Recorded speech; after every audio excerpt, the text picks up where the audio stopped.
인생의 가을에 피어나는 지혜. 가을이 오는 길목에 서서 혹시 지금 이 순간 무엇을 생각하고 계십니까?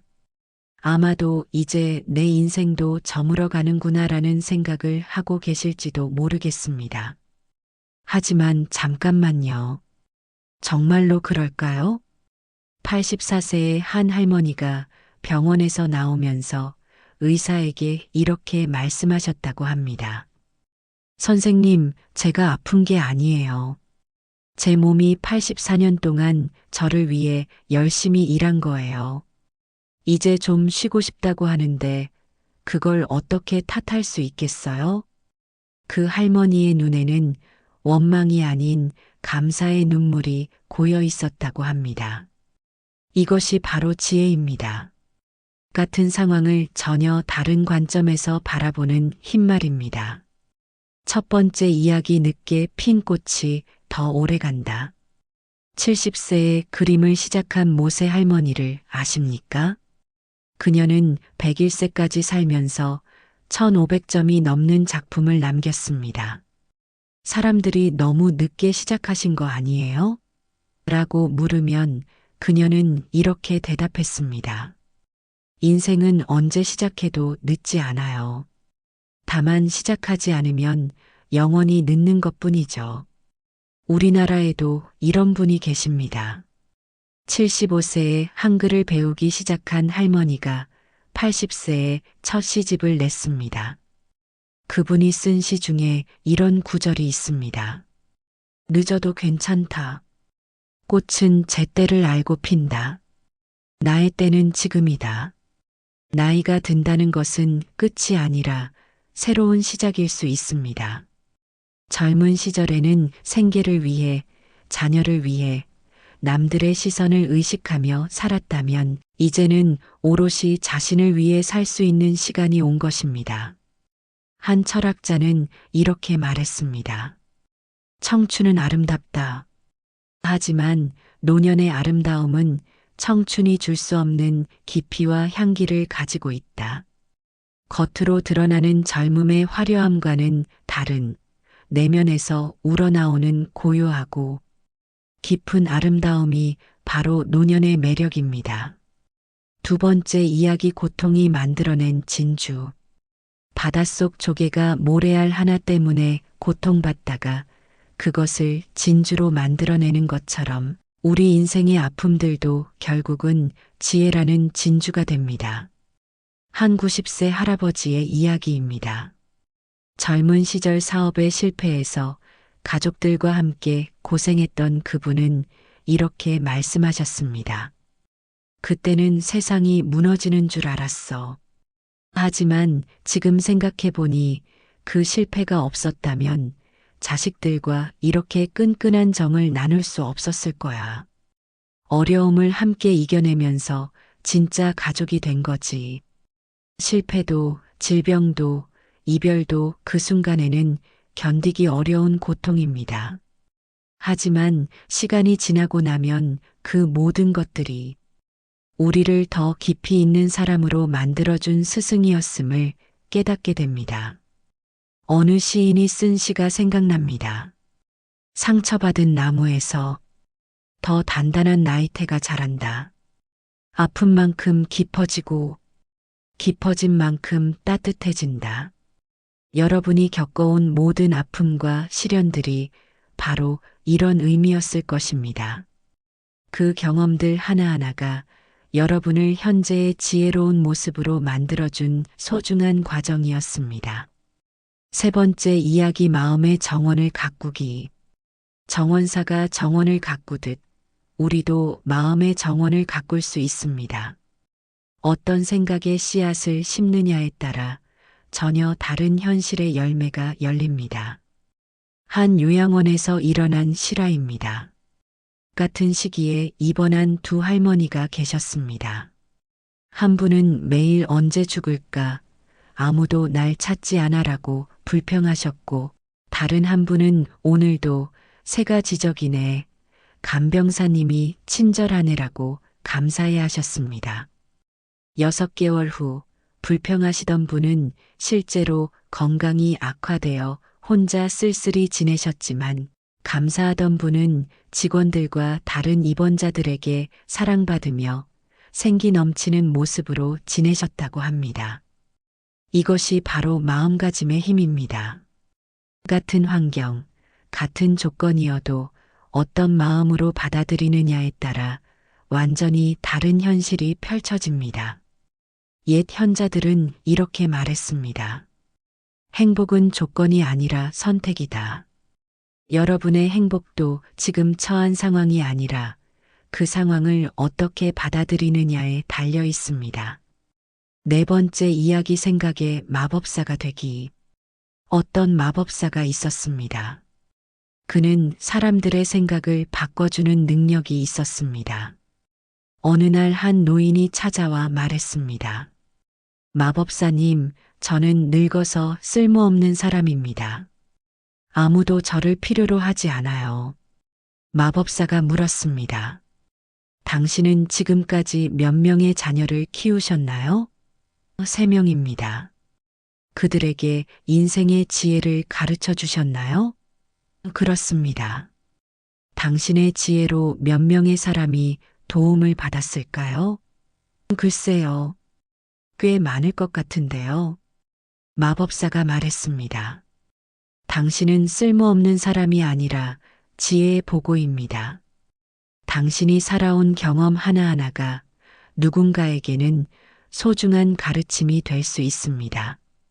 그 노인은 집으로 돌아가 지역 청년들에게 인생 상담을 해주기 시작했습니다. 그리고 마을에서 가장 존경받는 어르신이 되었습니다.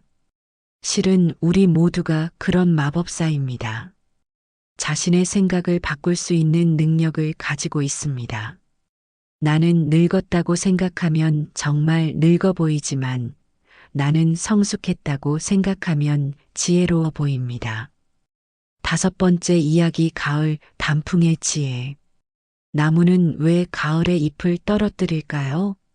죽기 위해서가 아닙니다. 새로운 봄을 준비하기 위해서입니다. 단풍이 아름다운 이유는 나무가 자신의 모든 에너지를 그 마지막 아름다움에 쏟아붓기 때문입니다. 인생의 가을도 마찬가지입니다. 젊은 시절의 푸른 잎사귀는 떨어뜨리고 오직 가장 본질적이고 아름다운 것만 남겨두는 시간입니다.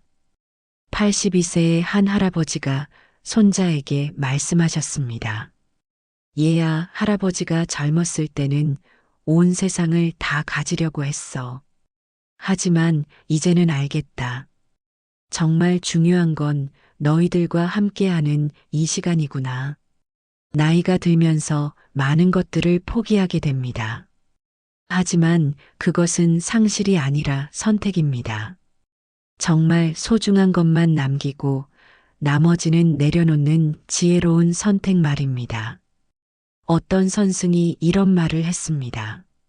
젊을 때는 주먹을 쥐고 살았지만 늙어서는 손을 펴고 산다.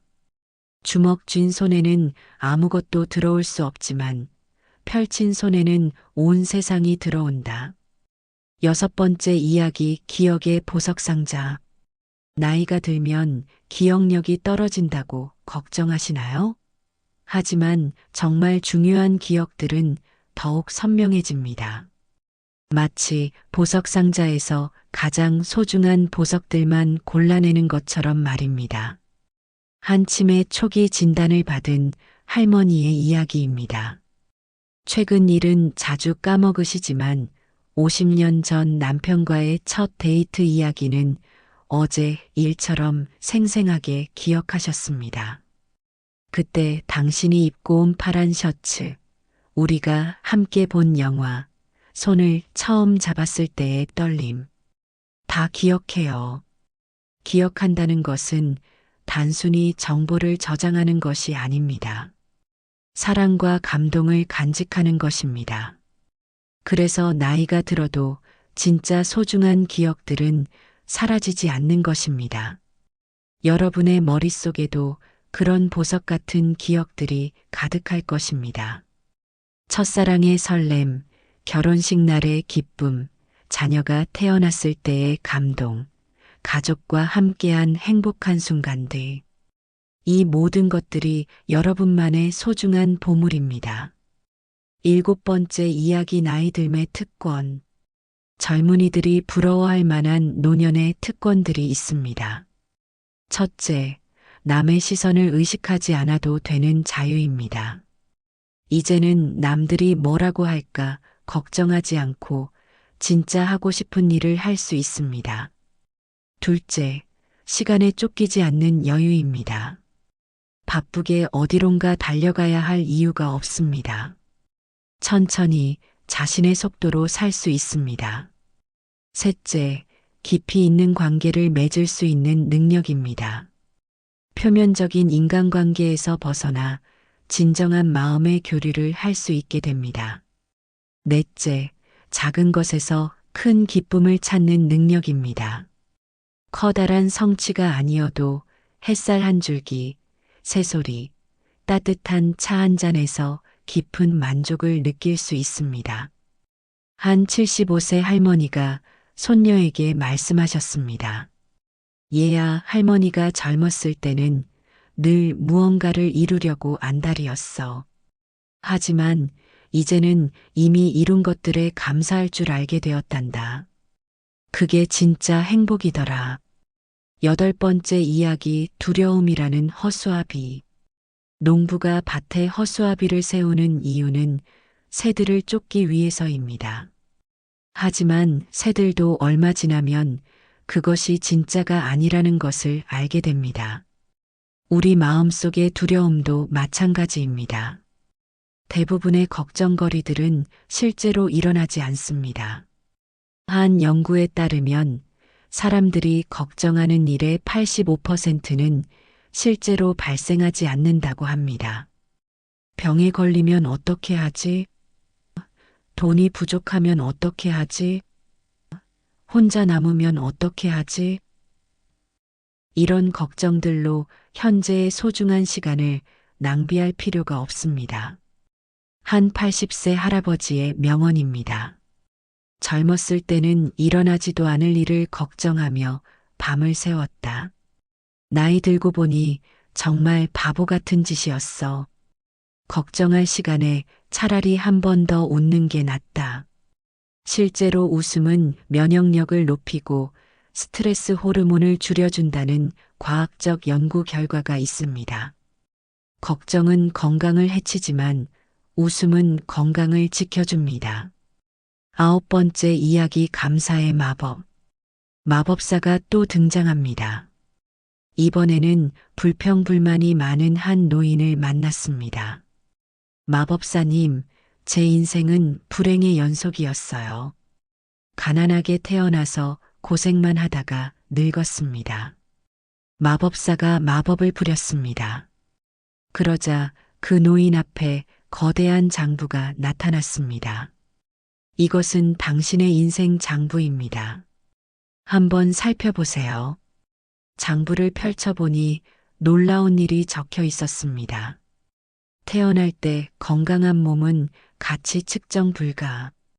옷에 사랑하는 부모님은 가치 측정 불가. 20세 만난 아내와 60년간의 행복은 가치 측정 불가. 25세 첫째 아들 탄생은 가치 측정 불가. 30세 가족과 함께한 무수한 저녁 식사는 가치 측정 불가. 노인은 눈물을 흘리며 말했습니다. 저는 가난했다고 생각했는데 사실은 세상에서 가장 부유한 사람이었군요. 실제로 우리가 가진 것들의 진짜 가치를 생각해 보면 모든 사람이 억만장자입니다. 숨 쉴 수 있는 폐, 볼 수 있는 눈, 들을 수 있는 귀, 사랑하는 가족, 따뜻한 집. 이 모든 것들은 돈으로 살 수 없는 귀중한 선물들입니다. 열 번째 이야기 사랑의 완성. 인생의 마지막 장에서 가장 중요한 것은 사랑입니다. 주고받은 사랑, 나눈 사랑, 간직한 사랑. 이것들이 인생의 진정한 의미입니다. 병원에서 일하는 한 간호사의 증언입니다. 임종을 앞둔 분들이 후회하는 것은 두 가지예요. 사랑한다는 말을 더 많이 할 걸, 미안하다는 말을 더 빨리 할 거리예요. 돈을 더 벌지 못한 것이나 성공하지 못한 것을 후회하는 분은 한 분도 없었어요. 사랑은 나이가 들어도 시들지 않습니다. 오히려 더 깊어집니다. 젊은 시절의 열정적인 사랑과는 다른 잔잔하지만 깊은 사랑을 경험할 수 있는 것이 노년의 특권입니다. 한 70대 부부의 이야기입니다. 남편이 치매에 걸렸을 때 아내는 이렇게 말했습니다.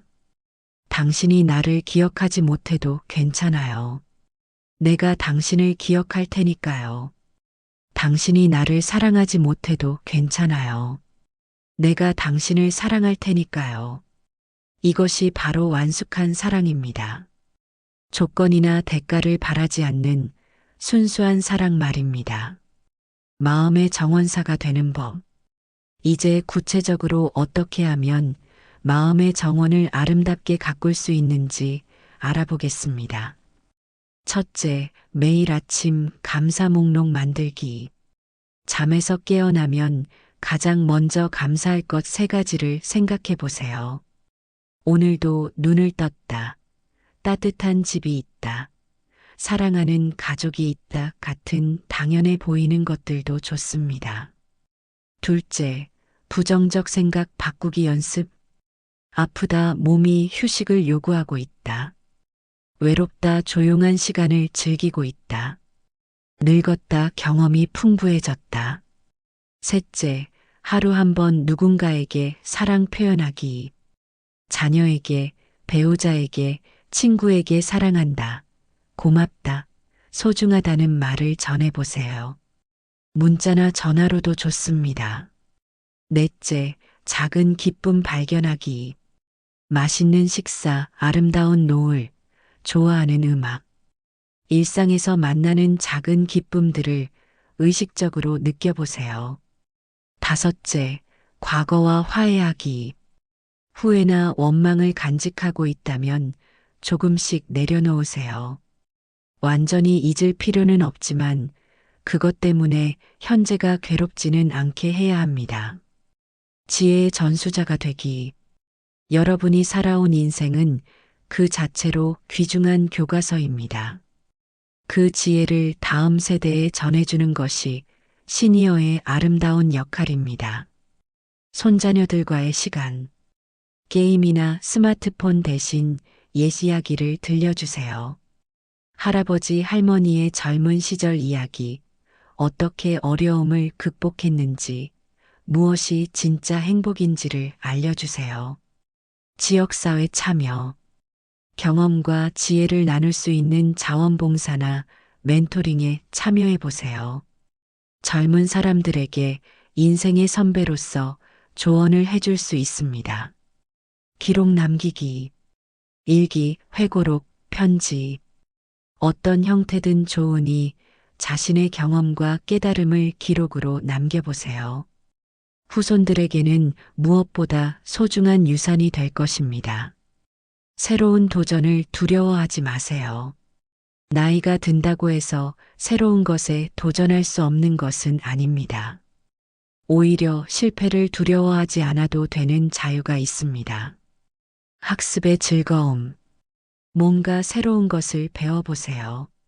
악기 연주, 외국어, 컴퓨터, 그림 그리기. 성과보다는 배우는 과정 자체를 즐기면 됩니다. 여행의 의미. 멀리 갈 필요는 없습니다. 동네 산책로, 근처 공원, 가까운 박물관도 충분히 새로운 발견이 될 수 있습니다. 관계의 확장. 새로운 사람들과의 만남을 두려워하지 마세요. 시니어 클럽, 종교 모임, 취미 모임. 어디서든 좋은 인연을 만날 수 있습니다. 건강한 마음가짐 유지하기. 몸의 건강도 중요하지만 마음의 건강이 더 중요합니다. 규칙적인 생활. 일정한 시간에 일어나고 식사하고 잠자리에 들어보세요. 규칙성이 마음의 안정을 가져다 줍니다. 적당한 운동, 걷기, 스트레칭, 가벼운 체조, 몸을 움직이면 기분도 좋아집니다. 정신적 자극, 독서, 퍼즐, 바둑, 장기, 뇌를 쓰는 활동을 꾸준히 하세요. 사회적 연결, 가족, 친구들과의 연락을 끊지 마세요. 인간은 사회적 동물이니까요. 마음의 평화 찾기. 진정한 평화는 외부 조건에서 오는 것이 아니라 내면에서 나옵니다. 명상의 시간. 하루 10분이라도 조용히 앉아서 호흡에 집중해 보세요. 복잡한 생각들이 정리됩니다. 자연과의 교감. 창밖의 나무, 하늘의 구름, 화분의 꽃. 자연을 바라보며 마음을 비워보세요. 음악의 힐링. 좋아하는 음악을 들으며 감정을 정화하세요. 클래식이든 트로트든 마음에 닿는 음악이면 됩니다. 죽음에 대한 지혜로운 생각. 죽음은 인생의 완성입니다. 두려워할 필요가 없습니다. 한 현자가 말했습니다. 죽음을 두려워하는 것은 잠자리에 들기를 두려워하는 것과 같다. 잠은 하루의 마무리이고 죽음은 인생의 마무리다. 중요한 것은 언제 죽느냐가 아니라 어떻게 사느냐입니다. 매일을 의미 있게 사랑으로 채워서 산다면 언제 마지막이 와도 후회가 없을 것입니다. 마무리 당신은 인생의 예술가입니다. 존경하는 시니어 여러분, 긴 이야기를 들어주셔서 감사합니다. 마지막으로 하고 싶은 말씀이 있습니다. 당신의 인생은 하나의 위대한 예술작품입니다. 젊은 시절에는 밑그림을 그리고 색칠을 했다면 이제는 마무리 터치를 하는 시간입니다. 어떤 색깔로 마무리할지, 어떤 의미를 담을지는 여전히 당신의 선택입니다. 나이가 들었다고 해서 인생이 끝난 것이 아닙니다. 오히려 가장 아름다운 장면이 시작되는 것일지도 모릅니다. 가을 단풍이 1년 중 가장 아름답듯이 인생의 가을도 가장 아름다울 수 있습니다. 당신 안에는 아직도 피어나지 않은 꽃들이 있고, 아직도 써지지 않은 이야기들이 있고, 아직도 나누지 않은 사랑이 있습니다. 그것들을 아끼지 마세요. 아낌없이 피워내고, 써내려가고, 나누어 주세요. 당신의 웃음이 세상을 밝게 하고, 당신의 지혜가 후세에게 길잡이가 되며, 당신의 사랑이 모든 일을 따뜻하게 합니다. 오늘도 내일도